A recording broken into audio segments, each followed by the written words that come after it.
Alright, it's that time again, guys. Another fight night card, another weekend of predictions, and if this weekend's card can go as well as last weekend's card did for me, then I'm in for a good night. Tomorrow night, that is.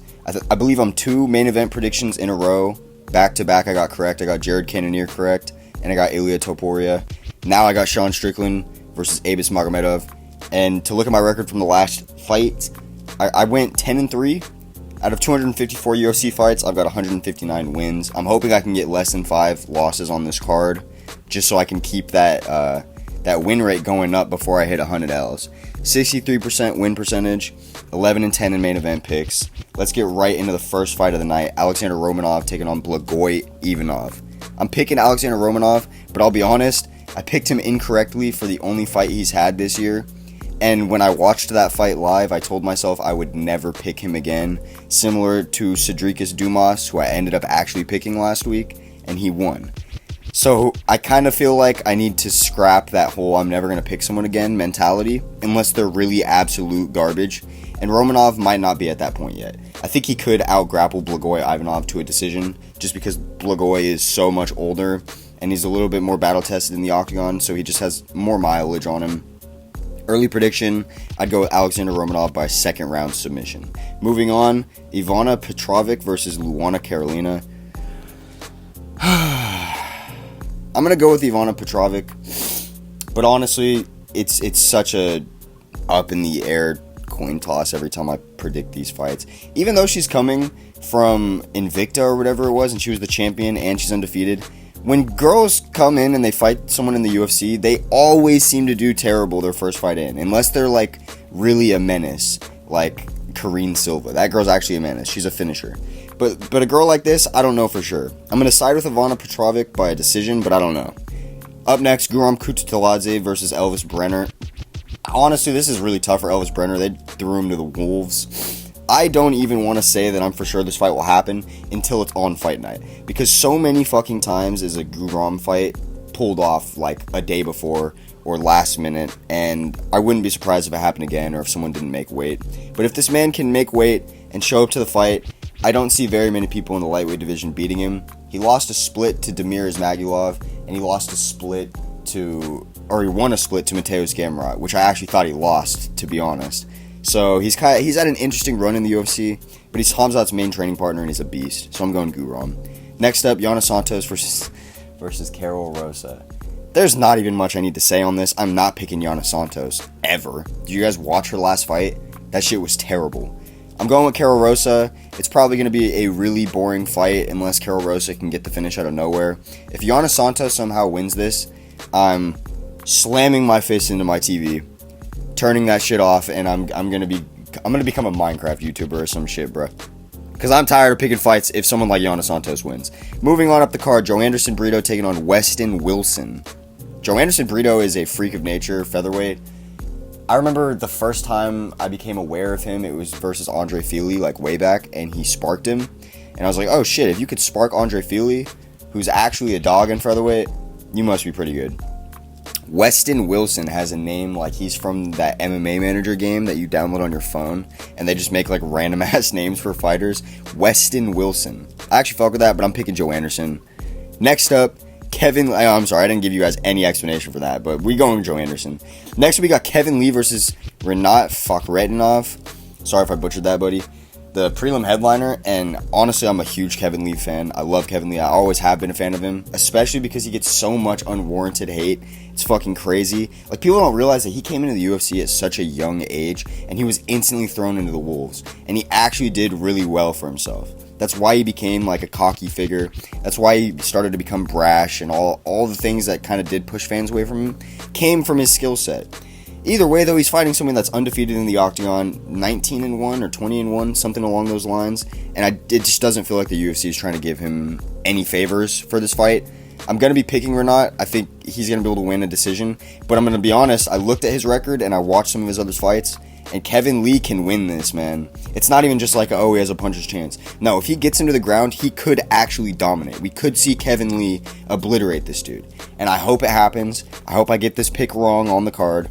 And I hope Kevin Lee sees the holes in his game that have always been there. Nah, that's some typical Kevin Lee shit, though. I really hope he can get it done. I just want to see another older star come back in and do well, because we haven't been seeing that too much lately, and it would be a nice change of pace. I mean, who also doesn't want to see Kevin Lee mix shit up at welterweight? I feel like that could be really fun. Moving on into the main card, Bruno Ferreira taking on Nursultan Rutaboev. Sorry, bro. I'm trying. Bruno Ferreira, 10-0, debuts against RoboCop and knocks him out when absolutely nobody thinks it's going to happen. And it was a beautiful, like, pull right hand into a left hand. Like, he feinted it, threw it, pulled back. This guy he's fighting, though, is a menace on the ground. He chases subs like crazy. He has like 20 submissions. And even though he does have a lot more fights, he has a lot more losses, he could get chinned, I have a hard time picking against somebody like that. I really do. So I'm going to be going with Nursultan Rutaboev. I'm going to be picking him by a first round. Not a first round submission. Bruno Ferreira looked like he could hang in the first for show. I'm going to go by a second round submission. Moving on up the card, Ismael Bonfim taking on Benoit Saint-Denis. Ismael Bonfim is a freak of nature. The first fight I ever watched to introduce me to him was his debut against Terrence McKinney, and he fucking obliterated him, and I had no idea that he was going to come out here and smoke someone as good as Terrence McKinney. Okay, when I say someone as good, I mean Terrence has ridiculous power, confidence, composure, and he can usually get the kill on people in the first round. So it was impressive for me to see somebody take a prospect out like that that's been touted and tested in the UFC. Now, Benoit Saint-Denis is quite good himself, and he's been tested too, but he's nowhere on the level of Ismael Bonfim. I really think this guy could be a champion, or at least top 3 guaranteed caliber. So I'm going with Ismael Bonfim. I think he's going to pick up probably a second round submission after rocking and dropping Benoit. Next up, Ariane Lipski taking on Melissa Gatto. I'm going to be going with Melissa Gatto. Ariane Lipski sucks. I really hope this isn't a case where out of nowhere she pulls off winning in the grappling exchanges, winning the 50-50s, and then just like coasting a decision, because that happens a lot, and it would just be disappointing. It would just be a complete fucking mood kill tomorrow night when I'm watching these fights. I'm going with Melissa Gatto by decision. Moving on, Max Griffin taking on Michael Morales for the feature fight of the night. I'm going to be picking Michael Morales, but this is a fight that I think he could lose if his gas tank isn't right, and if he doesn't pick his shots correctly in the first round. If he just blows his wad, he really could end up fucking himself against Max Griffin in the latter rounds. But there's a chance that Max Griffin can't hang with him if he does try to just, go out there and actually technically kickbox, because Max Griffin's lost a lot of split decisions or close fights to people in the octagon that exact same way. So I'm going to be going with Michael Morales. I'm going to trust him. I'm going to try to trust him, to get a first round knockout. If not, I'm going to be knees weak, palms sweaty the whole rest of the fight. Moving on, co-main event, Damir Ismagulov taking on Grant Dawson. This is an awesome co-main event. Both fighters only have 1 or 2 losses on their record. Both fighters are damn near undefeated in the octagon, minus 1 hiccup. Damir Ismagulov's 1 hiccup was on his 6th win streak, or 6th win in a row to get a 6th win streak. He fought Arman Tsarukyan and lost. And that's Arman Tsarukyan. He's without a doubt going to be a champion. So that's not really the worst. Damir is much better at moving and striking on the feet and keeping his jab in his opponent's face and just being really technical and frying the motherboard. Grant Dawson is really good on the ground. The thing is, when he takes it to the ground, he's oftentimes he's struggling to keep people there that aren't at the level of Damir, if that makes sense. Damir Ismagulov is, in my opinion, levels above Grant Dawson overall as a fighter. He's just too good in all areas of the game, and it'd be really hard to pick against him when his only loss is Arman, and he's looked as good as he did against everybody else prior to that. One thing I'm confused on is I thought that Damir was retiring after his last fight, or prior to his last fight, something along those lines, because of a medical issue.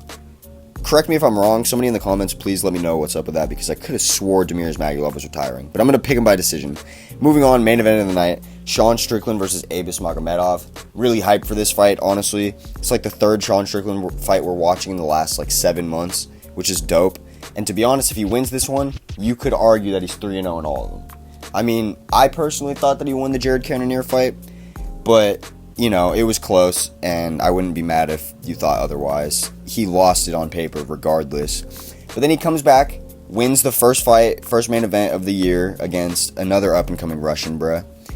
And now he's taking on Abus, who only has one fight in the UFC and is getting a main event, which is ridiculous to me. And I hope that Sean puts knuckles in his face to let him know that, you know, most people got to earn their spot here, or, you know, deserve this main event, and I don't think you do, buddy. And I'm going to be honest, I really think that's how it's going to be.